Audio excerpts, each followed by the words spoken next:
Good morning, y'all, and welcome back to my channel. Thank y'all so much for tapping back in to see what I have to say. I promise y'all, it truly does mean the world to me. But with that being said, what are we talking about? We're talking about QUANT Network in this one, okay, you guys? But before we get too deep into this, I want to take a moment and thank each and every single one of you. This past weekend, the channel reached a major milestone, 4,000 subscribers. And I want to thank each and every single one of you for taking the time, for liking, subscribing, commenting, being a part of the community, truly embracing the channel. And I appreciate each and every single one of y'all, okay? For real. We on the road to 5,000 now, which is crazy to say. And it's all because of y'all. Okay, here we go. QUANT Network. Today we're talking about something called tokenized deposits. Okay, now listen, there's this huge thing about stable coins right now, and then you have another subsection talking about CBDCs, which is central bank digital currencies, but then you have this middle section, which are tokenized deposits. Okay, you guys, and understand that QUANT Network is not just CBDCs, but they also are over stable coins and tokenized deposits and other forms of money like e-money, so forth and so on, okay? Follow me on this. But in this video, we're going to talk about tokenized deposits. We're going to dig deeper into it so you can really understand and see the difference between the two and who's probably going to be utilizing stable coins versus who's going to be utilizing the tokenized deposits, and then eventually, most likely, a CBDC, okay? Follow me on this. I'm always going somewhere. All roads lead to QUANT Network and Overledger. They're software as a service. They're interoperable. Okay, what's their new term? They are the universal interoperability layer of blockchain and distributed ledger technologies. Here we go. This first video comes from our boy, Brandon, the HBARBULL. Bro, you rock. And I will be right back. So tokenized deposits are digital representations of commercial bank deposits issued on a layer 1 like Hedera.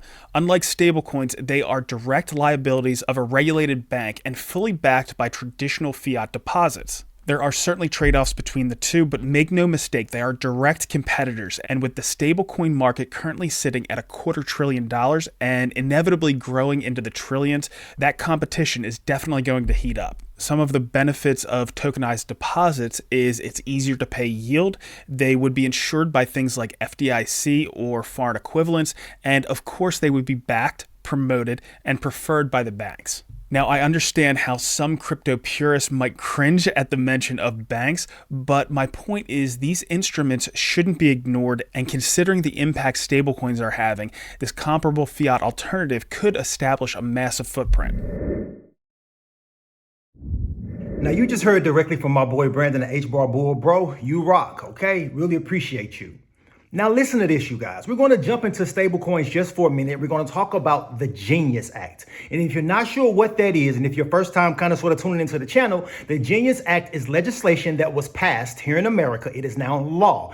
And it is America's cryptocurrency that is pegged to the US dollar, backed 1-to-1 by US treasuries and cash, okay? It is literally an American crypto, okay? Now, this is my problem. When I say they, I believe it was the Democrats, but don't quote me on that. But they forced the legislation to explicitly state that you cannot earn yields with a stable coin.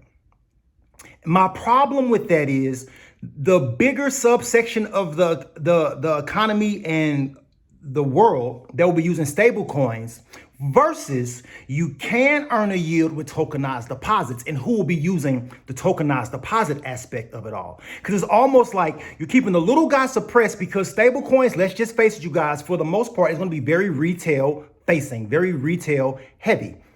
When it comes to tokenized deposits, now we're talking banks and institutions, okay? And eventually all those roles are going to lead to some type of CBDC. Like, we're just going to be real about all of this, what's going on right now.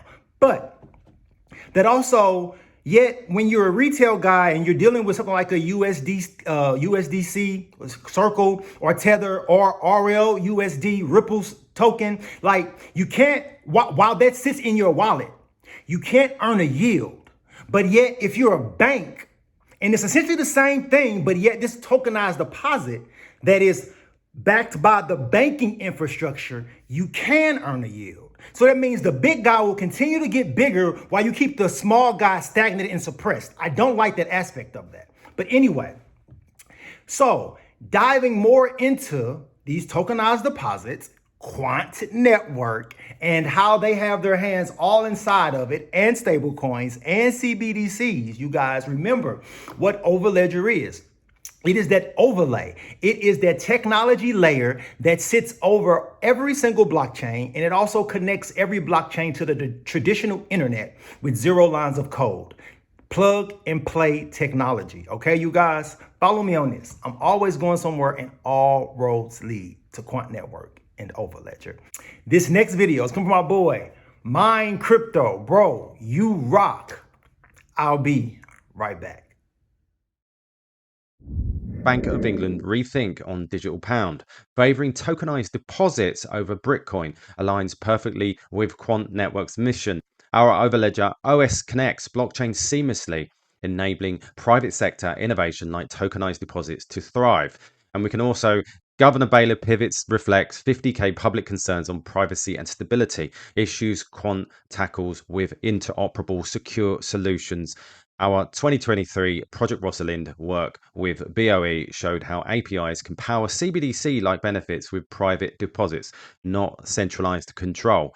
With 137 countries exploring CBDCs, but only 3 launched, tokenized deposits gained traction, and QUANT's tech, backed by JP Morgan's 2025 analysis, bridges legacy systems and blockchain, making a state digital pound less needed. The future is interoperable. Now we see here UK FCA pushing stablecoin and crypto custody rules to boost market stability. Feedback open till the 31st of July 2025. Final rules come in 2026. Secure assets, protected users.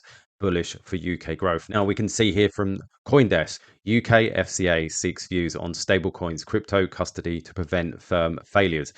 The country's market regulators' proposed rules are meant to ensure stablecoins maintain their value and seek to reduce the likelihood of stablecoin and crypto custodies companies failing. Down here, stablecoins have been something regulators have been watching carefully following the collapse of algorithmic stablecoin Terra USD in 2022 that resulted in investors losing out on their life savings. But the FCA will be working with the Bank of England to regulate stablecoins. For those stablecoins that expect to operate at systemic scale, the Bank of England will publish complimentary consultation paper later this year, including responding to industry feedback, allowing some return on backing assets. Sarah Breeden, Deputy Governor for the Financial Stability at the Bank of England, said. Also see here is the ECB warming to stablecoins. Now this is quite important, as we can see here.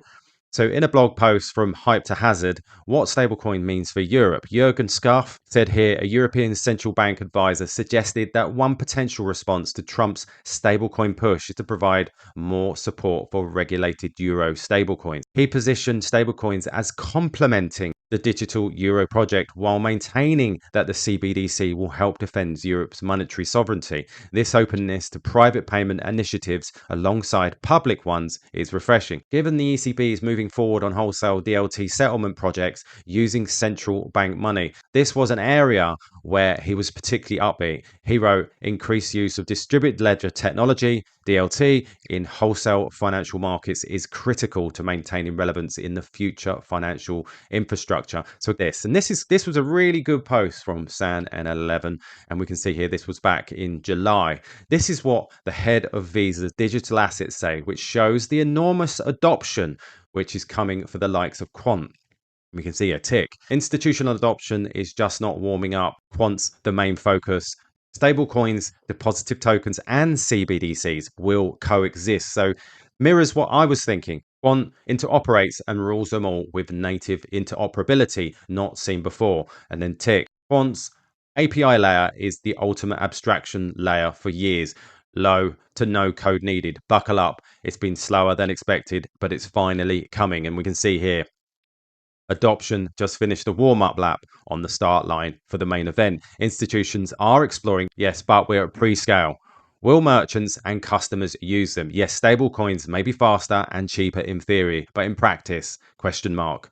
And then we got number 3, deposit tokens versus stablecoins versus CBDC. So stablecoins, fast, global, private, sector-led. Deposit tokens, regulated bank IOUs with on-chain wrappers. CBDCs, public sector, programmable cash. Each has pros and cons. Coexistence is likely, with the back end abstracted away. Number 4, emerging markets are leapfrogging. In Africa, Middle East, Latin America, stablecoins aren't innovation theater. They're real tools solving real store of value and payment problems.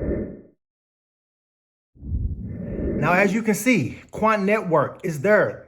It interoperates with all forms of money, you guys. But it's kind of funny to me that now that stable coins and, the America has the Genius Act, like I told y'all before, that was the biggest checkmate to every other country in the world. Now you see them all pivoting a little bit from CBDCs to let's do some stable coins. It's really funny. It really is truly funny. But, follow the leader, I guess. Okay, you guys, I really appreciate y'all always tapping in and always tuning in. I'm going back because my mind's a little blown about that 4,000 subs, and I really appreciate y'all. I truly, truly do. But in this next video, it's going to be a commercial coming from QUANT Network, talking about their processes and how they are the solution to the current problem and how all of those things, come on, you guys, it ties into all forms of money. They are the interoperability of money. They are the programmability of money. Okay, you guys, please see the breadcrumbs that's being left. They are the only ones in the lane, and they have first mover advantage. Coupling their technology with global standards and internet protocols, and now potentially laws. Follow me on this, because in the law, you adhere to whatever the standard is. Follow me on that, okay? But here we go. This video comes from QUANT, and I will be right back. I'm Gilbert Verdian. I'm a technologist with a deep background in cybersecurity and a passion in business to make ideas a reality. My philosophy in life is tackling large transformational issues and solving those pain points for the next generation. And it's looking at the technical challenge, the core of the problem, and having that breadth of experience and background to really solve the problem head on. At QUANT, we're pioneers in digital money and programmability of all forms of money. This is a transformational shift in the way money works. We have been using a design of money that was made 60 years ago. That hasn't really changed that much. It's binary. It does two things. It's very simple. It's a push and a pull. What is so different to this is money can do multiple things for the first time. It's no longer a push and a pull. It can understand a language. It can understand instructions, and it could do things on your behalf and automate business processes. We've never had this before, and it's the first innovation in the world to bring programmability to all forms of money. The way we want money to work is the same as information. It should be available globally, it should be instant, and it should understand what we need it to do. And that's why QuantFlow does. It solves that problem. Part of QuantFlow, we've created the language of money called PayScript. PayScript enables businesses, banks, consumers to program money and talk to money to instruct it to automate things. And what we found was if we take that friction away, enable people to automate their lives, their businesses, they are going to free themselves up, reduce costs, and get on and focus on business. And it's going to be a dramatic shift in the way we operate as a whole. So we're looking forward to what happens globally with this, because we're changing the dynamics of business.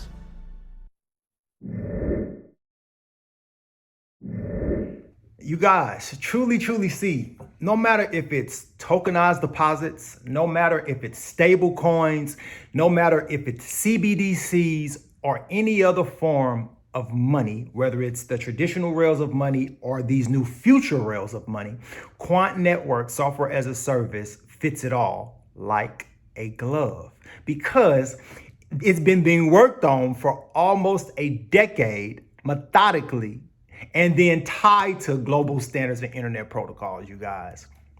ISO TC 307. Secure Asset Transfer Protocol coming out of the IETF, SATP. Y'all truly see that Quant Network and this opportunity that we have in 2025 and knowing the information that we know, y'all, this is so valuable, like for real.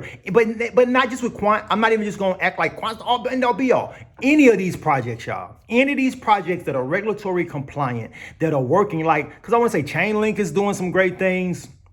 XRP, XLM, XDC, you know, hedera. I got some, y'all, I got some hedera coming out. So just bear with me on this week. I know y'all come for the Quant, but y'all stay for the hedera. Hedera is doing some incredible things globally, and they're cementing themselves in infrastructure as well.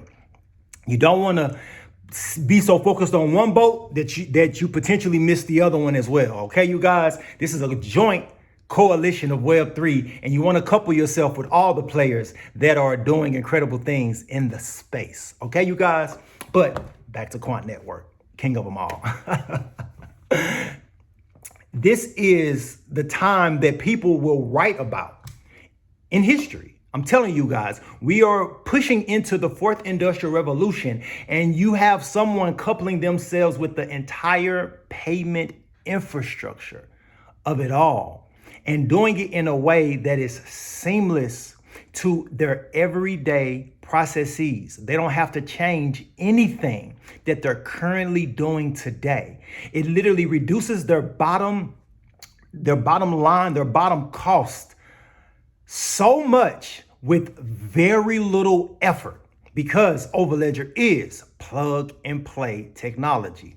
Their back-end developers that's already developing right now can just tap directly, seamlessly into Overledger and integrate them into any facet of their business. Any facet of their business, whether that's taxes, whether that's the money system or payroll, whether that is supply chain, it does not matter.